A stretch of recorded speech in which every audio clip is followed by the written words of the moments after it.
성도 여러분 안녕하십니까? 2022년 11월 9일 수요 새벽 말씀 함께 나누겠습니다. 함께 나누실 하나님 말씀은 창세기 45장 1절에서 15절까지입니다. 본문에서는 드디어 요셉이 그의 형들에게 자신을 드러내고 만나게 되는 장면이 기록되고 있습니다. 본문을 통해서 성도는 하나님의 절대 주권과 섭리를 믿으며 이웃과 화평한 자임에 대해 묵상하겠습니다. 첫째 묵상할 내용은 성도는 하나님의 절대 주권과 섭리를 믿는 자라는 것입니다. 본문 1절에 보시면 요셉이 시종하는 자들 앞에서 그 정을 억제하지 못하여 소리질러 모든 사람을 자기에게서 물러가라 하고 그 형제들에게 자기를 알리니 그때 그와 함께한 다른 사람이 없었더라 라고 하였습니다. 44장에서 유다가 베냐민에 대해 또 아버지 야곱에 대해 자기 희생적으로 이야기했을 때 요셉은 더 이상 그 정을 억제할 수 없었던 것 같습니다. 그것은 아마도 형들의 변화된 모습을 보았기 때문이 아닌가 생각합니다. 그래서 시종하는 자들을 모두 물러가게 한 후에 그 형제들에게 자기를 드러내었습니다. 본문 2절에 보시면 요셉이 큰 소리로 우니 애굽 사람에게 들리며 바로의 궁중에 들리더라 라고 하였습니다. 요셉은 큰 소리로 울었습니다. 그것은 그동안 쌓였던 감정이 일순간에 솟구쳐 올라 더 이상 주체할 수 없었기 때문이었을 것입니다. 본문 3절에 보시면 요셉이 그 형들에게 이르되 나는 요셉이라 내 아버지께서 아직 살아계시니까 형들이 그 앞에서 놀라서 대답하지 못하더라 라고 하였습니다. 요셉은 그 형들에게 자신이 요셉이라고 알린 후 아버지 야곱이 아직 살아계시니까 라고 물었습니다. 이미 형들의 진술을 통해 아버지 야곱에 대해 요셉은 알고 있으면서도 이렇게 물은 것은 아버지에 대한 그리움이 얼마나 컸는가 하는 것을 알 수 있습니다. 그런데 요셉이 그 아버지에 대한 그리움보다 더 큰 것이 있었다면 아마도 그것은 그 형들의 놀라움이 아니었나 생각합니다. 그들은 애굽의 총리가 그들의 아우 요셉이라는 사실에 대해 놀라서 아무도 대답하지 못하였다 하였습니다. 그들의 놀라움은 20년 만에 만난 아우에 대한 반가움보다는 그들이 행한 잘못이 만천하에 드러나게 되고 또 그 당사자가 자신들의 생명까지 좌지우지할 수 있는 자가 되어 나타났다는 데에 대한 두려움 때문일 것입니다. 본문 4절과 5절에 보시면 요셉이 형들에게 이르되 내게로 가까이 오소서. 그들이 가까이 오니 이르되 나는 당신들의 아우 요셉이니 당신들이 애굽의 판자라. 당신들이 나를 이곳에 팔았다고 해서 근심하지 마소서. 한탄하지 마소서. 하나님이 생명을 구원하시려고 나를 당신들보다 먼저 보내셨나이다 라고 하였습니다.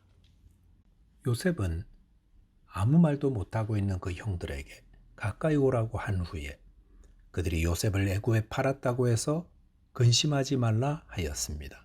그러면서 하나님이 생명을 구원하시려고 나를 당신들보다 먼저 보내셨나이다 라고 하였습니다. 요셉은 형들에게 그들이 행한 범죄 행위를 덮어주고 용서해주고 오히려 그들을 위로하고 있습니다. 그것이 가능한 이유가 무엇이었겠습니까? 그것은 요셉이 하나님의 절대 주권과 섭리를 믿고 있었기 때문이라 할 수 있습니다. 하나님의 절대 주권과 섭리란 하나님이 우리 각 사람의 삶을 그분의 뜻대로 다스리시되 합력하여 선을 이루신다는 것입니다. 이 하나님의 절대 주권과 섭리를 믿는 자는 자신의 삶에 일어나는 모든 일을 하나님의 뜻 안에서 바라보게 됩니다. 그래서 내게 해를 가하는 자 역시 이를 통해 하나님이 더 크고 원대한 어떤 선한 일을 이루고 계시다는 사실을 믿는 것입니다. 요셉도 자신이 애굽에 오게 된 것은 형들 때문이 아니라 하나님이 자신을 먼저 보내시려고 하는 그 큰 섭리 때문이었다고 고백하였던 것입니다. 하나님의 절대 주권과 섭리를 믿는 자는 그의 신앙이 깊어지고 인격이 성숙되면서 원수까지도 받아들이게 됩니다. 저와 여러분께서 하나님이 우리의 삶 가운데 그 뜻을 이루실 때 악한 자들도 사용하심을 알아서 원수의 허물까지 용서하고 사랑하는 자 되시기 바라겠습니다. 둘째로 묵상할 내용은 성도는 이웃과 화평하는 자다라는 것입니다. 형들에게 자신을 드러내 보인 요셉은 형들과 눈물의 상봉을 하게 되었습니다. 그리고 본문 8절에 보시면 그런즉 나를 이리로 보낸 이는 당신들이 아니요 하나님이시라. 하나님이 나를 바로에게 아버지로 삼으시고 그 온 집의 주로 삼으시며 애굽 온 땅의 통치자로 삼으셨나이다 라고 하였습니다. 요셉은 재차 그 형들에게 나를 이리로 보낸 이는 당신들이 아니요 하나님이십니다 라고 하였습니다. 요셉이 반복하여서 하나님이 나를 이리로 보냈다고 말하는 이유는 형들의 두려움을 알 수 있었기 때문일 것입니다. 실제로 형들이 행한 잘못은 그 무엇으로도 용서받지 못할 일이었습니다.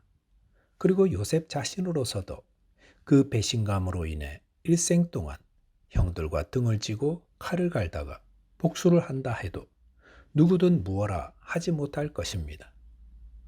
이 세상은 요셉과 같은 자가 나중에 형들에게 멋지게 복수하는 것을 보여주는 것이 정의를 이루는 것이라 생각할지 모릅니다. 하지만 성경은 그렇지 않습니다. 성경은 요셉의 형들과 같은 자가 벌을 받기보다 자신들의 죄를 회개하고 용서받으며 과거의 미숙한 모습에서 변화되어 자기 희생적인 사람이 되어 이 세상을 밝히는 소금이 되고 빛이 되는 것을 가르칩니다. 요셉의 형들이 요셉을 만나면서 보인 변화의 모습이 바로 이것 아니었습니까? 처음 요셉이 애굽의 총리로서 형들을 만났을 때 요셉은 복수보다는 형들이 변화된 모습을 확인하려 하였고 베냐민을 데려오는 과정 가운데 형들이 얼마나 아버지를 염려하고 또 서로를 아끼며 또 자기 희생적인 태도로 대하는지 보았던 것입니다. 그렇기 때문에 요셉과 만나서 눈물의 상봉을 할 수 있었던 것입니다. 그런 의미에서 요셉과 요셉 형들의 이야기는 해피엔딩입니다. 그런데 이 모든 것이 해피엔딩으로 끝난 데에는 무엇이 있었기 때문입니까? 그것은 바로 요셉의 용서와 사랑이었습니다. 요셉이 만약 형들을 용서하지 않았더라면 그리고 그가 가진 큰 권세로 형들에게 조금이라도 복수를 하려 했었더라면 아마도 해피엔딩은 없어지고 요셉을 알아본 후에도 그 형들은 두려움 속에 여전히 아무 말도 못하였을 것입니다. 이것이 바로 복음의 모습 아닙니까? 하나님이 우리를 죄에서 용서하실 때 우리는 얼마나 큰 죄인들이었습니까? 하나님이 그 큰 권세를 가지고 계시면서 손끝만 까딱 하셨더라도 우리는 하나님 앞에서 숨도 제대로 쉬지 못하고 노예처럼 섬겨야 했을 것입니다. 하지만 하나님께서 우리를 용서하시되 그의 아들 예수님을 우리를 위해 십자가에서 희생하시며 무한한 사랑을 보여주셨습니다. 그 사랑 때문에 우리는 하나님과 화목한 자가 되어 하나님을 아버지로 섬기는 자가 된 것입니다. 요셉은 자신에게 평생 용서받지 못할 잘못을 행한 형들에 대해 그것은 하나님이 하신 것이라고 고백하며 형들을 용서하며 화해하였습니다. 이것이 하나님의 섭리를 믿는 성도의 바른 모습입니다. 성도는 내게 해를 끼친 자가 있다면 그것은 하나님이 그를 통해 내게 더 선한 무엇인가를 이루고 계시다는 것을 믿는 자입니다. 그렇기 때문에 이 모든 것을 믿는 자는 자신에게 해를 끼치고 나를 아프게 한 자들을 주님의 말씀대로 용서하며 축복하는 것입니다. 하나님의 섭리를 믿는 자는 원수를 사랑하며 화목합니다. 말씀을 정리하겠습니다.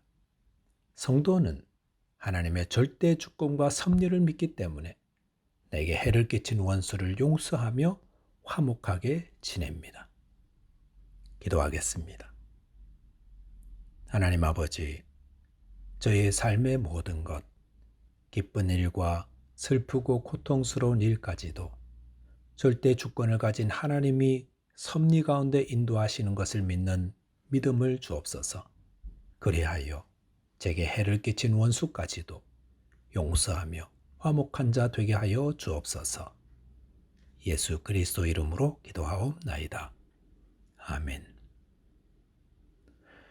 오늘도 믿음으로 살아 하나님을 기쁘시게 하는 저와 여러분 되시기를 바라겠습니다. 감사합니다.